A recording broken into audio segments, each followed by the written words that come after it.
Hello दोस्तों, welcome to Vidya home. आज हम आपके लिए लाए हैं जूरिस्प्रूडेंस में प्राकृतिक विधि की परिभाषा क्या है, शास्त्रीय प्राकृतिक विधि और प्राकृतिक विधि के सिद्धांतों का पुनरुत्थान क्या है। तो चलिए जानते हैं प्राकृतिक विधि की विचारधारा क्या है। प्राकृतिक विधि का तात्पर्य ऐसी विधि से है जिसके नियम और सिद्धांत का आधार सर्वोपरि स्रोत होता है। कुछ के अनुसार ये सर्वोपरि स्रोत ईश्वर को मानते हैं, कुछ प्रकृति को तथा कुछ युक्ति को स्रोत मानते हैं। प्राकृतिक विधि के नाम पर भिन्न भिन्न समय पर भिन्न भिन्न सिद्धांतों को लागू किया गया। भौतिक विधि की भांति प्राकृतिक विधि है जो मनुष्य की अंतर्दृष्टि पर आधारित है और यह अंतर्दृष्टि वस्तुओं की अच्छाई या बुराई को प्रकट करती है। समाज में ईश्वर का प्रकृति द्वारा दी गई अंतर्दृष्टि से न्याय करना प्राकृतिक न्याय है। यह मनुष्य का नैतिक कर्तव्य है कि वह खुद को प्राकृतिक न्याय के अधीन रखे।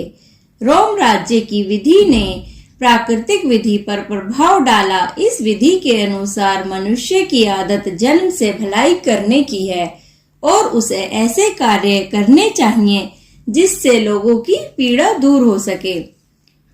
फ्रीडमैन के अनुसार प्राकृतिक विधि का इतिहास मूल रूप से मानव द्वारा शुद्ध न्याय की खोज तथा इसमें उसकी सफलता की कहानी मात्र है। शास्त्रीय प्राकृतिक विधि, क्लासिकल नेचुरल लॉ। शास्त्रीय प्राकृतिक विधि का जन्म यूनान में हुआ। यूनानी विचारधारा के अनुसार विश्व में ऐसे अलिखित नियम भी होते हैं जो सभी मनुष्यों और जीवों पर समान रूप से लागू होते हैं। उन्होंने इस सर्वकालिक नियम को प्राकृतिक विधि कहा है। ये सर्वकालिक नियम तर्क या विवेक के आधार पर बने होते हैं। इनको ईश्वरीय नियम भी कहा जाता है। हेराक्लिटस के अनुसार प्रकृति वस्तुओं का बिखरा हुआ ढेर नहीं है, बल्कि प्रकृति की इन वस्तुओं में आपस में संबंध होता है जो एक व्यवस्था को स्थापित करते हैं। उसी प्रकार मनुष्य को भी अपने कार्यों में व्यवस्था स्थापित करनी चाहिए जो प्राकृतिक विधि है। सुकरात ने न्याय के दो कारण बताए, प्राकृतिक न्याय तथा विधिक न्याय। प्राकृतिक न्याय सभी स्थानों में एक समान होते हैं, जबकि विधिक न्याय बुनियादी तौर पर एक होते हुए भी समय और स्थान के साथ बदलते रहते हैं। अरस्तु के अनुसार मनुष्य एक चेतना युक्त प्राणी है। उसमें दो स्वाभाविक गुण होते हैं। प्रथम यह कि वह प्रकृति का ही अंग होने के कारण दूसरे प्राणियों के समान नियमों का अनुसरण करता है, तथा दूसरा गुण यह है कि उसमें तर्क शक्ति होने के कारण नई प्राकृतिक नियमों को स्थापित करता है। रोमन काल में प्राकृतिक न्याय को आगे बढ़ाया और न्याय व्यवस्था में दो प्रकार की विधियां लागू की गईं, जिन्हें नागरिक विधि तथा सार्वजनिक विधि कहा गया। नागरिक विधि केवल रोम वासियों के लिए लागू की जाती थी, जबकि सार्वजनिक विधि रोम वासियों और रोम में रहने वाले अन्य विदेशियों के प्रति समान रूप से लागू की जाती थी। अंधयुग।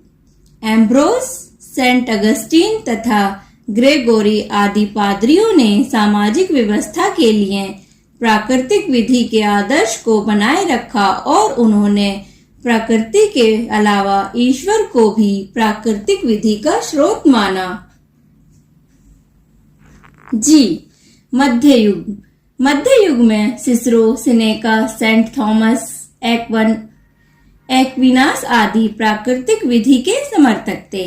सेंट थॉमस एक्विनास ने प्राकृतिक विधि को ईश्वरीय विधि से अलग करने का प्रयास किया।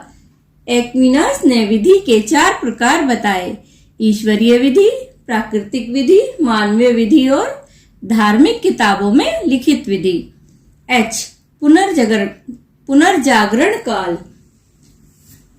ईश्वरीय विधि की अलौकिक शक्ति के स्थान पर मनुष्य के तर्क को प्राकृतिक विधि का आधार माना गया।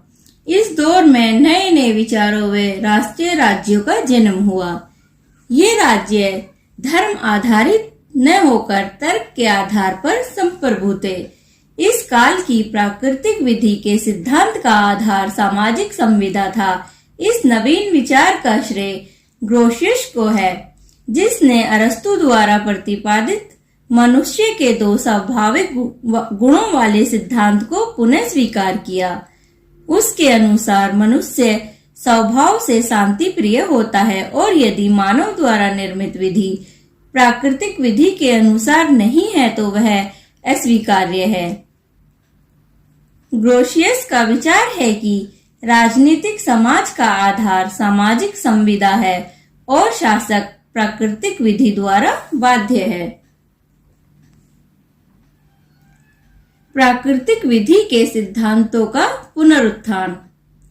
नंबर 1, 20वीं सदी प्राकृतिक विधि सिद्धांतों का पुनरुत्थान का काल कहा जाता है, जबकि 19वीं सदी में राष्ट्रवाद और विज्ञानवाद का काल था, जिसमें विधि दर्शन की प्रगति नहीं हुई। विधि के प्रति वैज्ञानिक दृष्टिकोण अपनाए जाने के कारण औपचारिकता से युक्त विश्लेषणात्मक विधि शास्त्र का उदय हुआ। 2 विश्व युद्धों से समाज में अशांति फैल गई और समाज पुनः आदर्शवादी दर्शन की तरफ आकर्षित हुआ।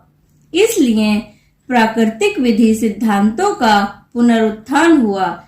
इसके 3 कारण थे। नंबर 1, पुराने धर्म प्रधान प्राकृतिक विधि का आधुनिकीकरण करके प्राकृतिक विधि सिद्धांतों को परिवर्तित रूप में स्वीकार किया गया। नंबर 2, विधिक दार्शनिकों ने विधि की सार्वभौमिक परिवर्तनशील शक्ति को स्वीकार किया गया। नंबर 3, निरपेक्ष न्याय के आदर्श को स्वीकार किया गया। यह आदर्श समय के साथ बदलता रहता है। उन्होंने प्राकृतिक विधि को ऐसे विकासशील आदर्श के रूप में मान्य किया जो वास्तविक विधि के मार्ग में मार्गदर्शक का कार्य कर सके। नंबर 2, प्राकृतिक विधि को काल और स्थान विशेष में परिवर्तनशील माना गया, तो इस नई परिवर्तित अवधारणा को परिवर्तनीय तत्व युक्त प्राकृतिक विधि कहा गया।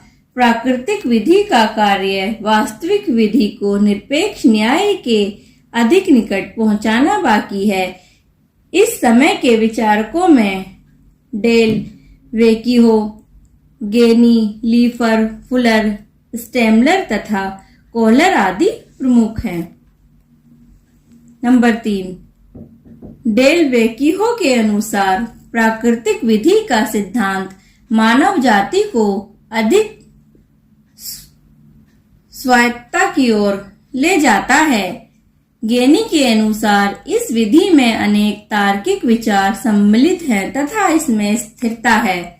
नंबर 4, स्टेमलर के अनुसार प्राकृतिक विधि निश्चित रूप से मानव संकल्प शक्ति है।